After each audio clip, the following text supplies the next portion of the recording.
बच्चों, मैं श्रीमती प्रेम परिहार, सहायक आचार्य, राजकीय बांगड़ महाविद्यालय टिटवाना, और हम BCom part third paper first का टॉपिक पढ़ रहे हैं व्यावसायिक पूर्वानुमान, जिसके हम क्वेश्चंस आज सॉल्व करेंगे।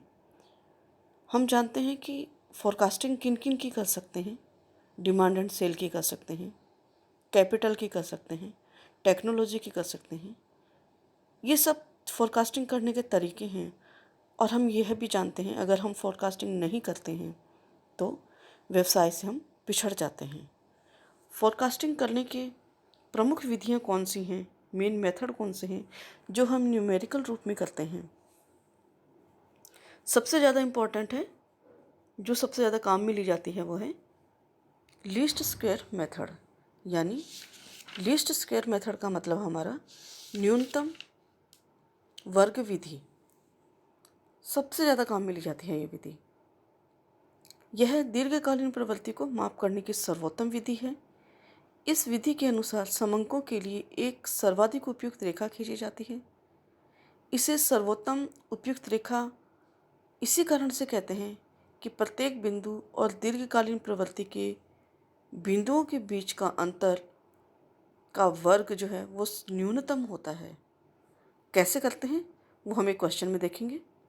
फिर है एवरेज मेथड, और एवरेज मेथड में भी हम देखते हैं कि एवरेज मेथड के अंदर क्या करेंगे। एक तो हम बीच में से लाइन खींच देते हैं, दोनों तरफ हमारे जो डॉट डॉट डॉट डॉट होते हैं सहसंबंध के, हम पढ़ेंगे अभी तब समझ में आएगा आपको। अर्ध माध्य विधि इसमें, और चल माध्य विधि। अर्ध माध्य विधि का मतलब है कि हमारे जो समंक दिए होंगे, जैसे हमें 7 साल के समंक दिए गए हैं तो 3-3 साल का पहले 3 सालों का एवरेज निकाल लेंगे, और फिर बीच का हम छोड़ देंगे, जैसे चौथे साल का छोड़ देंगे, फिर लास्ट के 3 सालों का निकाल लेंगे। तो ये हो गया हमारा अर्ध माध्य विधि। और चल माध्य विधि मतलब मूविंग एवरेज, यानी पहले वाले का लेंगे, फिर दूसरे वाले का, दूसरे साल के डाटा जो है उन दोनों का जोड़ लेंगे, फिर पहले वाले को छोड़ देंगे, दूसरे और तीसरे साल के डाटा का जोड़ लेंगे। क्वेश्चन जब का हम करेंगे तो समझ में आएगा हमें ये ज़्यादा। और एक है हमारा ग्राफिक मेथड। ग्राफिक मेथड जो है ये बड़ी बड़ी संस्थाएं निकालती हैं, और इसलिए निकालती हैं कि आंकड़े जो हैं बार के माध्यम से या चित्रों के माध्यम से समझ में आ जाए, ज़्यादा जल्दी समझाना ना पड़े, किसी को ज़्यादा बोलना ना पड़े। बड़े बड़े कंपनियों के जो सीईओज़ वगैरह हैं वो इस माध्यम को यूज़ में लेते हैं। और अंतिम है हमारा रिग्रेशन और कोरिलेशन एनालिसिस या मेथड।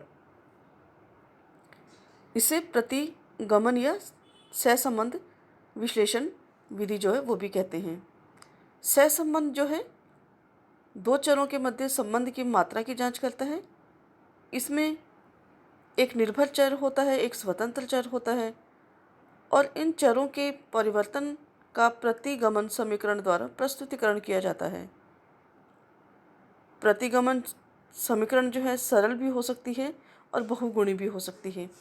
जब यह एक निर्भर चर दूसरे एक स्वतंत्र चर के साथ संबंध जब स्थापित करता है तो सरल प्रतिगमन कहलाता है।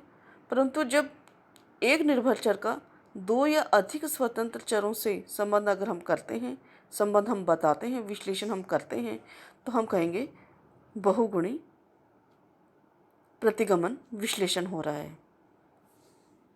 कैसे करते हैं सिद्धांत इसका मैंने आपको बताया, और इसकी न्यूमेरिकल पोजीशन क्या है उसके बारे में जानेंगे हम। क्वेश्चन देख लेते हैं कि सबसे पहले हम लीस्ट स्क्वायर मेथड का देख लेते हैं। बहुत अच्छे से पढ़ना है इस क्वेश्चन को, क्योंकि जब हम क्वेश्चन अच्छे से पढ़ लेते हैं तो लगभग 25% हम उसका समाधान अपने दिमाग में बैठा लेते हैं, और बाकी का हम सॉल्व जैसे जैसे सूत्र लगाते हुए करते हैं, आता जाता है। क्वेश्चन कह रहे हैं कि निम्नलिखित विक्रय समंकों से न्यूनतम वर्ग विधि का प्रयोग करते हुए एक सर्वोत्तम उपयुक्त रेखा का निर्माण कीजिए, है ना। ईयर बताए हैं इसमें 1996, जिसमें सेल्स इन 1000 यूनिट्स बता रखी है। 1996 के अंदर कितनी है? 9.6। 1997 में 11.5, 1998 11.6, 1999 13.2 और 2000 में 13.8, 2001 में 15.3। और इसके अंदर हमें एक सेल्स कैलकुलेट करनी है, बिक्री की गणना करनी है 2003 साल के वर्ष की।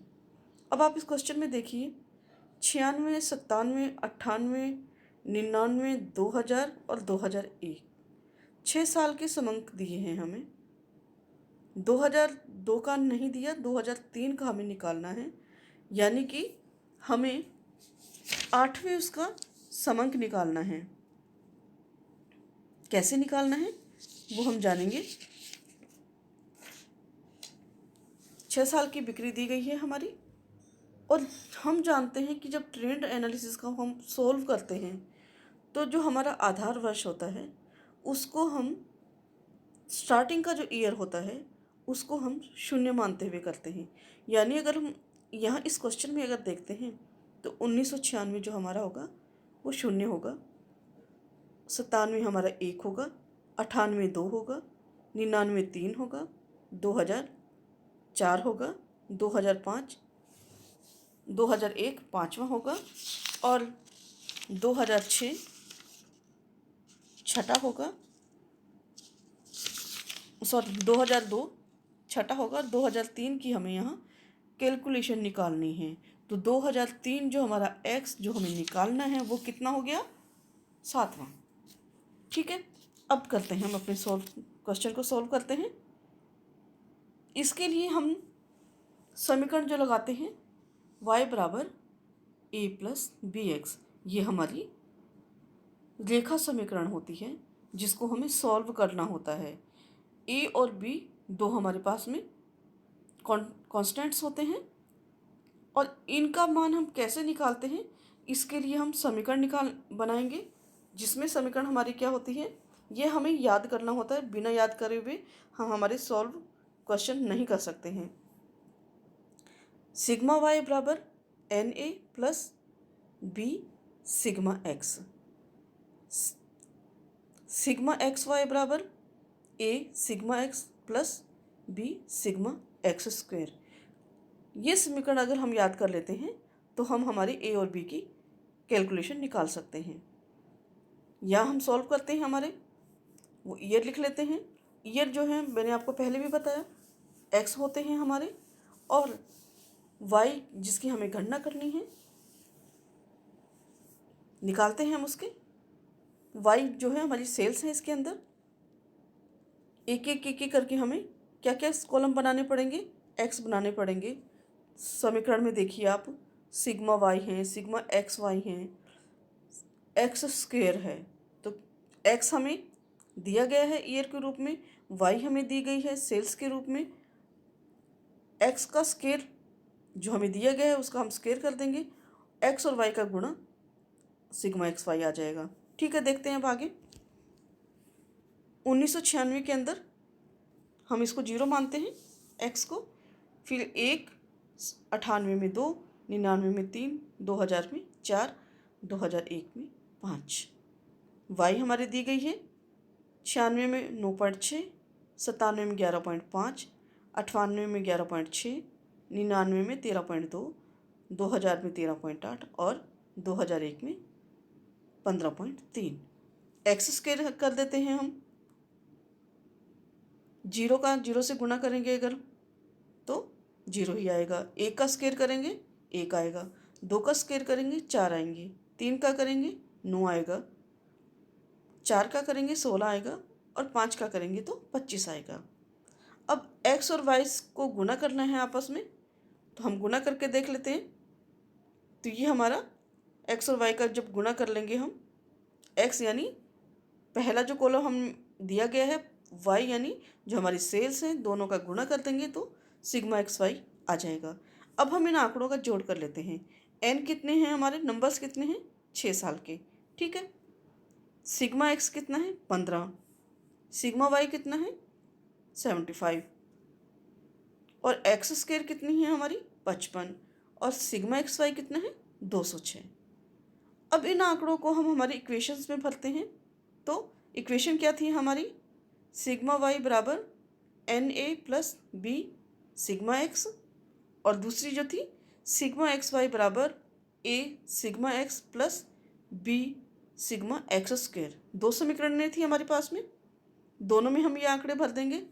तो कैसे भरेंगे, सिग्मा वाई कितना है 75, एन ए नंबर कितने 6 और आगे ए आ गया हमारा, ए हमें अभी ज्ञात करना है, प्लस सिग्मा एक्स कितना है 15, फिर बी आ गया, बी भी हमें ज्ञात करना है, sigma X Y 206, sigma X A जो हमारा है 15 और ए हमें यहाँ ज्ञात करना है, sigma X square 15, sigma X square जो हमारा ऊपर हमने निकाला था 55 बी। अब ए और बी हमें दोनों को एक समान लाना होता है, जैसे हम गणितीय समीकरणों में करते आए हैं, एक समान लाना है। तो या तो हम 15 को देख लेते हैं, 15 बी वाले को देख लेते हैं, या हम 6 ए वाले को देख लेते हैं। तो हम क्या करेंगे, ए को देख लेते हैं। पहली समीकरण को हम 15 से गुणा कर देते हैं और दूसरी समीकरण को अगर हम 6 से गुणा कर देते हैं तो ए जो है हमारा समान आंकड़े आ जाएंगे। ठीक है, चलो करते हैं हम इसको, है ना। तो 75 को अगर हम 15 से गुणा करते हैं तो 1125, 6 ए को 15 से गुणा करते हैं तो 90 ए, 15 बी को 15 से गुणा करते हैं तो 225 बी। ऐसे ही दूसरी समीकरण में देखते हैं जिसे हमें 6 से गुणा करना है। 206 को 6 से गुणा करते हैं तो 1236, 15 ए को 6 से गुणा करते हैं तो 90 ए, 55 बी को 6 से गुणा करते हैं तो 330 बी। अब इन एक समीकरण में से हम दूसरे समीकरण को घटाएंगे और जब हम घटाते हैं तो हमारे निशान परिवर्तित हो जाते हैं और हम इसके निशानों को परिवर्तित कर देंगे, -1236 -90 ए -330 बी। ठीक है, अब इनको अगर हम घटाते हैं तो 111 आता है, 90 ए से 90 ए खत्म हो जाएगा, कट जाएगा यहाँ पे, और बी बचेगा हमारा 105।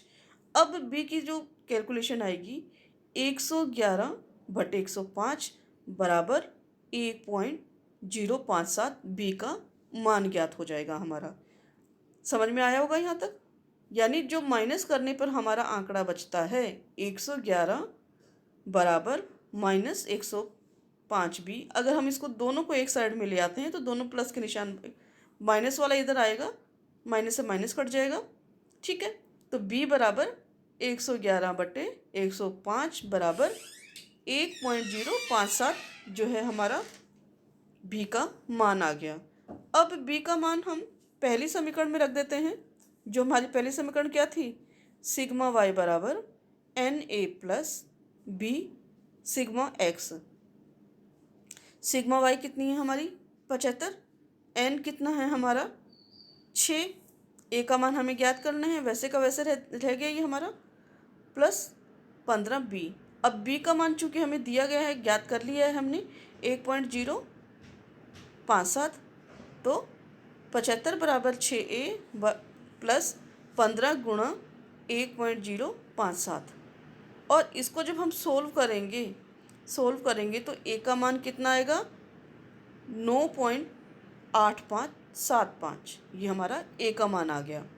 अब इस ए का मान जो हमारी मुख्य समीकरण है उसमें रखेंगे हम। ए का मान हमें ज्ञात हो गया, बी का मान हमें ज्ञात हो गया। अब दोनों को हमें, जो हम न्यूनतम वर्ग समीकरण बनाते हैं उसके अंदर, रेखा समीकरण जो हम बनाते हैं उसके अंदर हम इसका मान रख देंगे। y बराबर ए प्लस बी एक्स। ए कितना था 9.8575, रख दिया हमने इसका मान। बी कितना था 1.057।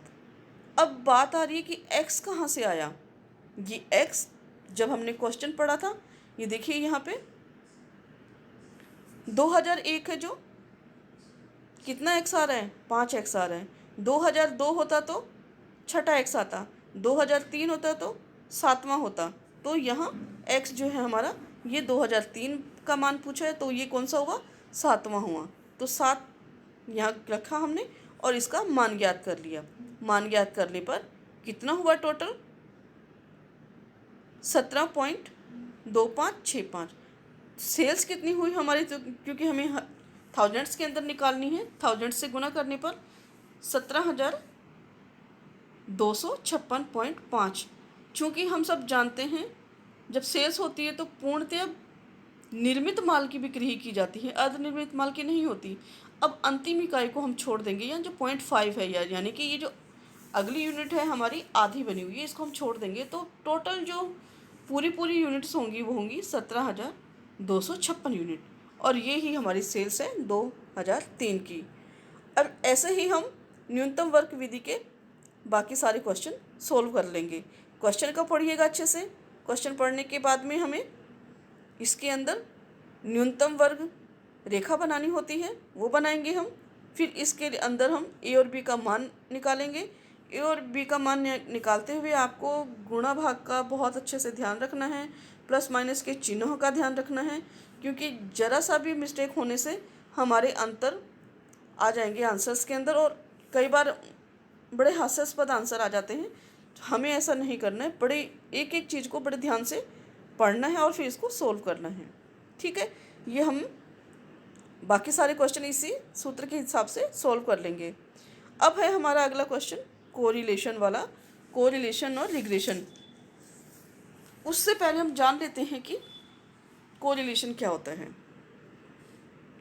कोरिलेशन पहले भी बताया, दो वेरिएबल्स के बारे में बताता है। सरल जो हम प्रतिगमन करते हैं सिंपल रिग्रेशन इक्वेशंस के अंदर, और मल्टीपल जहाँ होती है तो वहाँ दो से ज़्यादा भी हो सकते हैं। यह रिलेशनशिप बताता है प्लस माइनस के अंदर, या रिलेशन के अभाव को भी बताता है, शून्य कहते हैं जिसे हम। पॉजिटिव सहसंबंध, नेगेटिव सहसंबंध, ठीक है, दोनों के बारे में बताता है।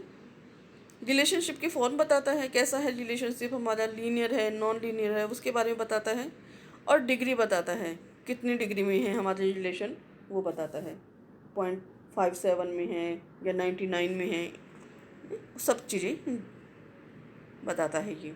और यहाँ हमें ध्यान रखना है कि जो हमारा रिलेशनशिप है इसका कितने उसमें होता है, +1 से -1 के बीच में होता है। ठीक है, ये हमें ध्यान में रखना है।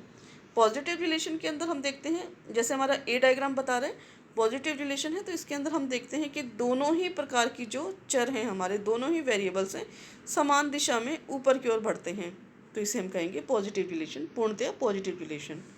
और दोनों ही अगर चर हमारे गिरते हुए होते हैं, एक ही दिशा के अंदर नीचे गिरते हुए हो रहे हैं, जैसे हमारा बी डायग्राम है, तो हम कहेंगे कि नेगेटिव रिलेशन है दोनों के बीच में। और हम समझ नहीं पा रहे हैं, तीसरा डायग्राम हमारा सी है, समझ नहीं पा रहे हैं डॉट्स कहाँ जा रहे हैं, एक्स का वाई से क्या संबंध है, हम समझ नहीं पा रहे हैं। एक्स में वृद्धि हो रही है, वाई में कमी हो रही है, वाई में वृद्धि हो रही है, एक्स में कमी हो रही है, तो मतलब घालमेल सा हो रहा है। यहाँ पे सभी चर जो हैं वो अपनी अस्पष्ट स्थिति के कारण सहसंबंधों को व्यक्त करने में असमर्थ होते हैं, तो यहाँ हम जीरो रिलेशन की बात करते हैं।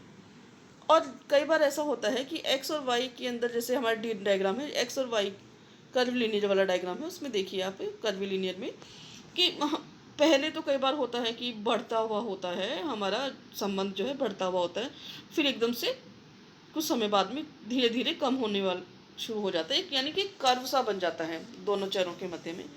जैसे हम बात करते हैं कि अगर हम कहें कि जैसे जैसे हमारी एज बढ़ती है हमारी बुद्धि बढ़ती जाती है, तो ये कुछ सीमा तक तो सही है, युवावस्था तक तो सही है, परंतु जैसे जैसे हम वृद्ध होते जाते हैं तो याददाश्त कम होती जाती है, बुद्धि कम होती जाती है, अनुभव बढ़ते हैं लेकिन बुद्धि कम होती जाती है। तो ये कर्वी लीनियर का जो कोरिलेशन है उसको संबंध बताने के लिए मैंने आपको उदाहरण दिया, और भी अनेक उदाहरण हो सकती हैं व्यापार के अंदर। तो कर्वी लीनियर के अंदर एक कर्व बन जाता है कोरिलेशन के अंदर, ये आपको ध्यान में रखना है। अब कितने प्रकार के कोरिलेशन होता है, अब हम कोरिलेशन के प्रकार देख लेंगे कि अगर मैंने आपको बताया कि +1 से लेकर के -1 तक का जो डाटा होता है उसके बीच बीच में हमारे कोरिलेशन होते हैं। ठीक है, ऐसा नहीं है कि इससे ज़्यादा या इससे कम में हम बात नहीं करेंगे, इसी के अंदर हमें कोरिलेशन निकालने होते हैं। और अगर प्लस माइनस 91 से 99 तक है तो वेरी हाई कोरिलेशन होता है। Plus minus 71 two plus minus 90 तक है तो हाई कोरिलेशन होगा। Plus minus 51 two plus minus 7 points का ध्यान रखिएगा, क्योंकि एक से ऊपर तो हो ही नहीं सकता है, ये 0.70 तक होगा तो मॉडरेट होगा। Plus minus 0.31 two plus minus 0.50 लो कोरिलेशन होगा। Plus minus 0.11 two plus minus 0.30 very low होगा। और plus minus 0.01 two plus minus 1.10 almost negligible correlation होगा। और जीरो जहाँ आ गया वहाँ हम कहेंगे कि कोई रिलेशनशिप नहीं है, कोई कोरिलेशन इसके अंदर नहीं है। अब इस कोरिलेशन को हम कैसे करते हैं? कोफिशिएंट ऑफ कोरिलेशन को किससे दिखाते हैं? आर से दिखाते हैं। ये आपको ध्यान में रखना है। सहसंबंध गुणांक भी जिसे हम कहते हैं, और इसे हम आर से इंडिकेट करते हैं, स्मॉल आर करते हैं। इसके अंदर इंग्लिश का स्मॉल आर जो है हमारा वो होगा कोफिशिएंट ऑफ कोरिलेशन, ध्यान रखिएगा ये। और इसकी गणना कैसे करते हैं हम? इसकी गणना का भी हमें सूत्र याद रखना है। Sigma X Y minus sigma X गुणा सिग्मा वाई बटे में N sigma X square minus sigma X की होल स्क्वायर गुणा sigma N sigma Y square minus sigma Y की होल स्क्वायर। सूत्र याद करने का तरीका आपको बता दिया जाता है, बहुत अच्छे से आपको ध्यान रखना है। नीचे आपको क्या किया है? एन सिग्मा एक्स स्क्वायर, जब ये सिग्मा एक्स स्क्वायर है तो यहाँ हमें सिग्मा एक्स का होल स्क्वायर लेना है। और दूसरा क्या है? एन सिग्मा वाई स्क्वायर है तो यहाँ सिग्मा वाई का होल स्क्वायर लेना है। आपको ये ध्यान में रखना है। सूत्र को याद करे बिना आप आगे के सवाल सॉल्व नहीं कर पाओगे, इसलिए सूत्र याद कर लेना बहुत ज़्यादा ज़रूरी है।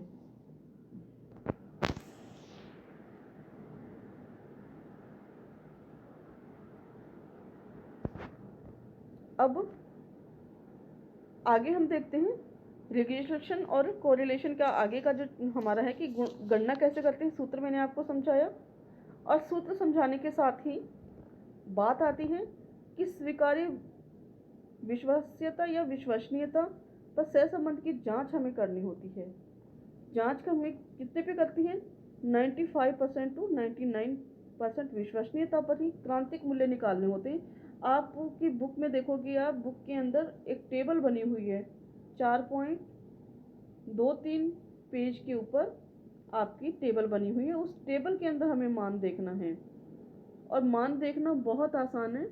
एन जो है हमारा ईयर्स दिए गए हैं, और उस ईयर्स के अंदर हमें देखना है कि 95% पे कितनी हमारी कोरिलेशन आ रहा है, इसके अंदर 99% पे कितना कोरिलेशन आ रहा है। ये सब पॉइंट्स में आएंगे। बार बार मैं कह रही हूँ, +1 से -1 के बीच में ही हमारा कोरिलेशन होता है, तो इनका ध्यान रखिएगा। और उसके बाद में हमें प्रतिगमन समीकरण बनानी होती है और इक्वेशन का प्रयोग करना होता है। अब समीकरण कैसे बनाएं हम, ये हमें ध्यान में रखना है कि रिग्रेशन इक्वेशन बनती कैसे हैं। हमें यहाँ ध्यान रखना है कि कौन सा किसके ऊपर डिपेंड कर रहा है। अगर y x पर डिपेंड कर रहा है तो हम समीकरण बनाएंगे y depend on x, y on x। ठीक है, y ऑन x निकालने के लिए हम क्या करेंगे? कौन सा समीकरण लगाएंगे? y minus Y mean, y minus Y mean.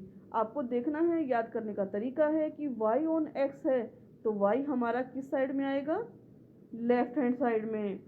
और x हमारा किस साइड में आएगा?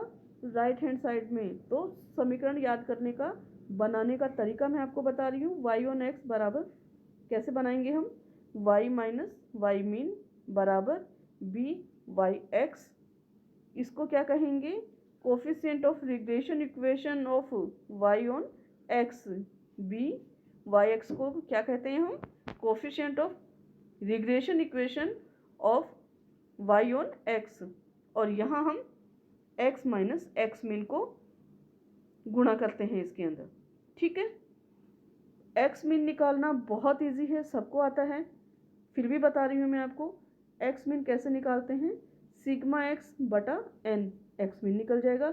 ऐसे ही वाई मीन निकाल लेंगे हम, सिग्मा वाई बटे एन, वाई मीन निकल जाएगा। ठीक है, अब हमारी अगली समीकरण इसके अंदर है x डिपेंड्स ऑन y, यानी x ऑन y। समीकरण बनाने का तरीका, x माइनस एक्स मीन बराबर B X Y, B X Y. देखिएगा समीकरण क्या लिख रहे हैं हम, x ऑन y, तो यहाँ क्या आएगा बी एक्स वाई। ठीक है, और ये क्या है B X Y, coefficient of regression equation y किसके अंदर, x ऑन y की। ठीक है, और फिर इसको हम क्या करेंगे, y माइनस वाई मीन से गुणा करेंगे, और फिर फाइनल इसकी वैल्यू निकालेंगे हम। इसके अंदर हमें किसको फाइंड करना है, x को फाइंड करना है।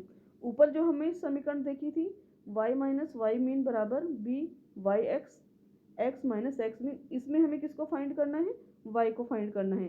ध्यान रखिएगा समीकरणें याद होंगी तो आप आसानी से कर पाएंगे इस क्वेश्चन को।